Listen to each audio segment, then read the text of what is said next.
सभी बहुजन समाज को जय भीम, नमो बुद्धाय। हाँ, तो मैं अवध भैया आप लोगों से एक खास बात करना चाहता हूँ।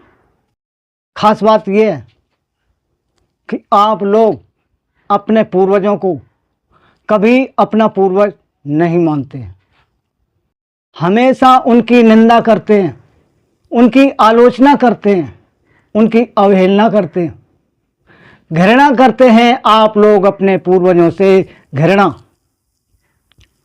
होली और दशहरा के दिन तो कहना ही क्या, आपकी नजरों के सामने आपके पूर्वजों की दुर्दशा करके दिखाई जाती है। आप लोग उस दुर्दशा को देखकर खुश होते हैं, शाबाशी देते हैं, लेकिन दूसरी तरफ क्या करते हैं आप लोग हमेशा ऐरों गैरों को अपना पूर्वज मानते हैं, उनके सामने अपना मत्था टेकते हैं, उनकी पूजा करते हैं, उनकी अर्चना करते हैं, उनसे मन्नत मांगते हैं, उन्हीं को अपना भगवान मानते हैं, उन्हीं को आका मानते हैं।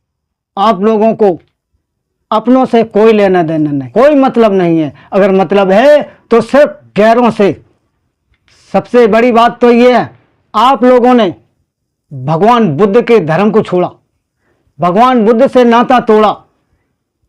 आप लोग अपने धर्म को छोड़ के दूसरे धर्म में जाके घुस गए, घटिया रीति रिवाजों का पालन करने लगे। आप लोग अम्बेडकरवादी से मनुवादी बन गए। आप लोगों को न तो अपने धर्म से कोई मतलब है, न अपनी रीति रिवाजों से कोई मतलब है, न अपने पूर्वजों से कोई मतलब है। अगर मतलब है तो सिर्फ गैरों से, मतलब है तो सिर्फ मनुवाद से, मतलब है तो सिर्फ मनुवाद की घटिया रीति रिवाजों से। आप लोगों को कोई मतलब नहीं है।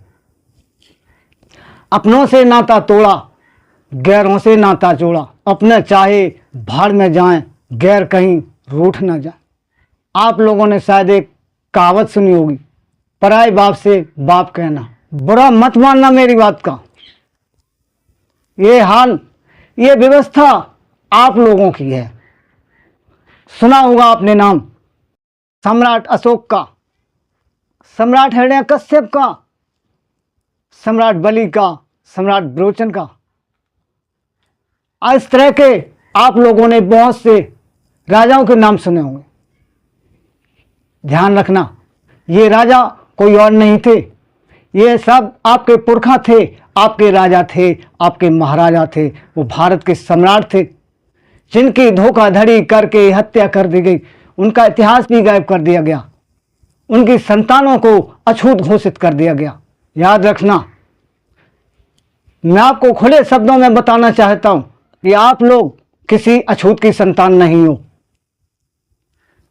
आप लोग किसी अछूत की संतान नहीं हो, आप इन्हीं राजाओं की संतान हो। यही आपके पूर्वज हैं।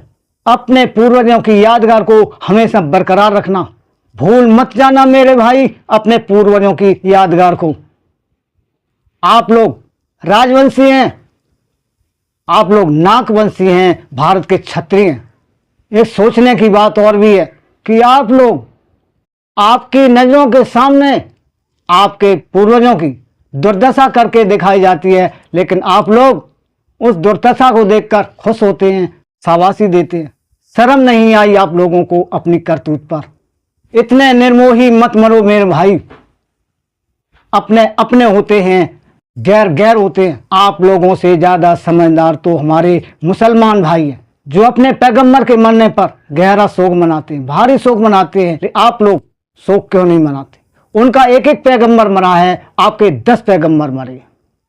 कि आज से आप लोग होली और दशहरा के दिन रंगारंग खुशियां नहीं मनाएंगे, होलिका दहन नहीं करेंगे, रावण का पुतला नहीं फूंकेंगे, बम पटाखे नहीं चलाएंगे।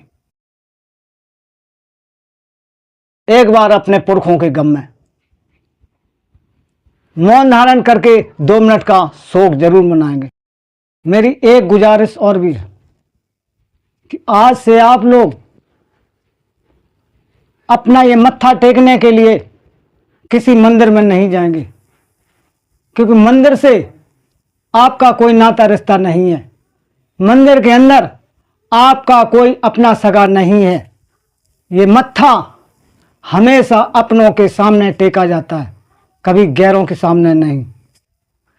आप लोगों के अंदर इस बात का भ्रम घुसा हुआ है कि मंदिर के अंदर हमारे पूर्वज बैठे हुए हैं, हमारे भगवान बैठे हुए हैं, हमारे पैगंबर बैठे हुए हैं। इस बात को दिमाग से निकाल देना।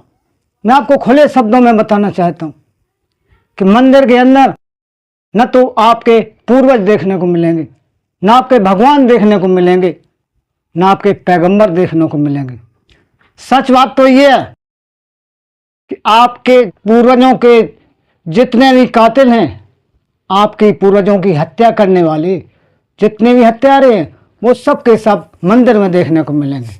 इसलिए मैं आपसे एक बार फिर से गुजारिश करता हूं कि आज से आप लोग अपने मत्था टेकने के लिए, अपनी मन्नत मांगने के लिए किसी मंदिर में नहीं जाएंगे, नहीं जाएंगे, नहीं जाएंगे। मैं आपको सचेत करता हूं कि जागो प्यारे जागो, खोलो अपनी आंखें। खुली आंख जो आज नहीं, अभी नहीं तो फिर कभी नहीं। अपनों से नाता जोड़ो, गैरों से नाता तोड़ो।